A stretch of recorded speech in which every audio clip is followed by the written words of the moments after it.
नमस्कार। प्रस्तुत है आज का चिंतन। लड़की और लड़के दोनों ही भगवान के दो हाथों से दिए गए उपहार हैं। दोनों की गरिमा और महत्ता समान है। सच पूछा जाए तो इन दोनों में लड़की की महत्ता अधिक है, क्योंकि वह यदि सुयोग्य बनाई जा सके तो सीता जी की तरह दो परिवारों को यशस्वी बना सकती है। लड़कियों में कोमलता, भावुकता और स्नेह भावना की मात्रा कहीं अधिक होती है, इसलिए उसे गोदी में लेते हुए, खेलते खिलाते हुए अपेक्षाकृत अधिक ही आनंद आता है, कम नहीं। लड़कियां पराए घर का कूड़ा होती हैं, यह कहने वाले सोचें कि यदि उनकी माता न होती तो उनका जन्म ही न हुआ होता, यदि उनकी पत्नी न होती तो घर भूतों का सा डेरा होता। अपनी माता और पत्नी भी तो आखिर किसी की लड़की ही है। उन्हें पाकर जब पोषण, स्नेह और सहयोग पाकर यदि हम धन्य होते हैं तो यह क्यों न सोचें कि उनका घर में आगमन संकट या दुर्भाग्य है। वे कन्याएं भी बड़ी होकर जब किसी की जननी या पत्नी बनकर उस परिवार को हरा भरा, फलता फूलता उद्यान बनाएंगी तो समाज का कितना हित साधन होगा।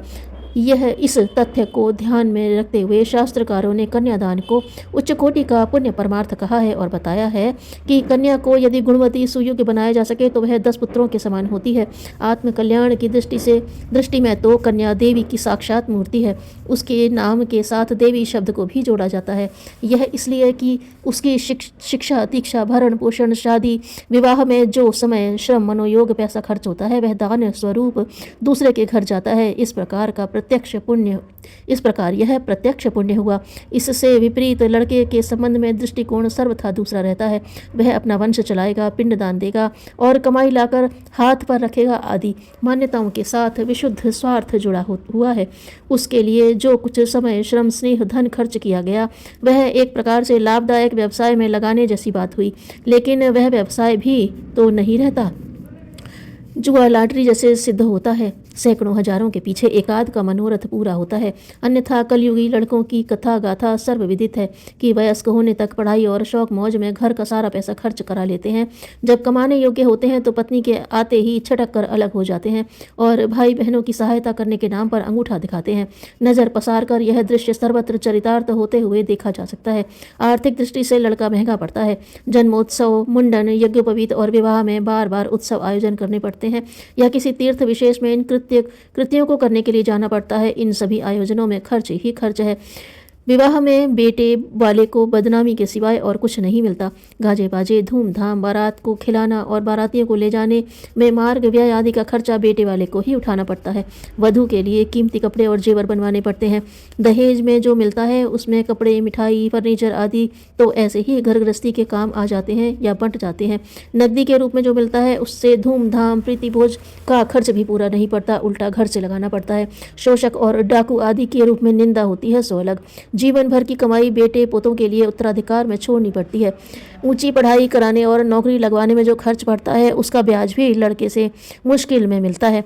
उसमें भी नई बहू के साथ शौक मौज का खर्चा ही चल पाता है। परिवार की सहायता कर सकने की स्थिति किन्हीं बिरलों की ही होती है।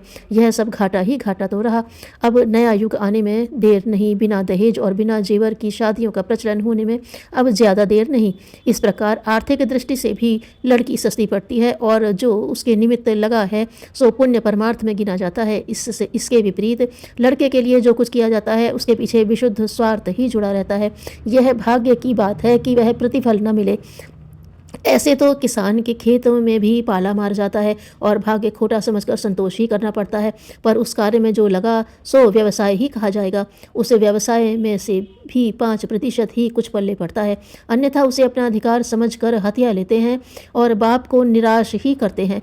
बड़े लड़कों के लिए सब कुछ खर्च कर डालने पर छोटे बच्चे बच्चियों की शिक्षा, शादी तथा अपनी शेष जिंदगी काटने की चिंता बुढ़ापे में स्वयं ही करनी पड़ती है। तब पता चलता है कि बेटा बुढ़ापे का सहारा होता है या नहीं।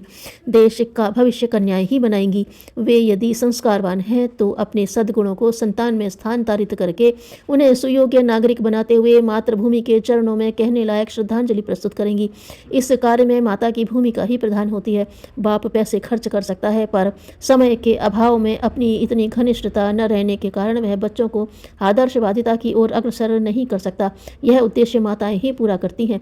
लड़की को सुयोग्य, स्वावलंबी बनाया जाए, उसे उपेक्षित, तिरस्कृत न रखा जाए।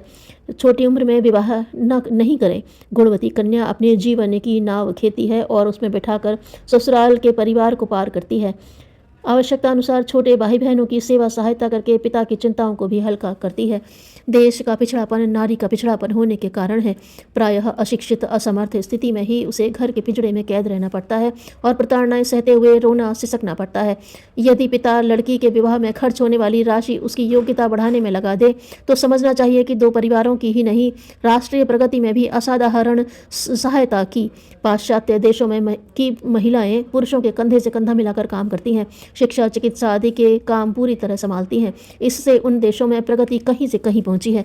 लड़की का तिरस्कार और उपेक्षा करने पर जब वह असहाय, अशक्त और अयोग्य रह जाती है तब वह अपने लिए, पिता के लिए, ससुराल के लिए, देश के लिए दुर्भाग्य एवं चिंता का विषय बनती है। अच्छा हो कि हम कन्या का सम्मान करें, उसे सच्चे अर्थों में योग्य बनाने का प्रयत्न करें। यह पितृपक्ष और ससुराल दोनों का ही समान रूप से कर्तव्य है। उसके सम्मान में तथा उसके स्वावलंबी बनाने में रत्ती भर भी कमी न आने देनी चाहिए।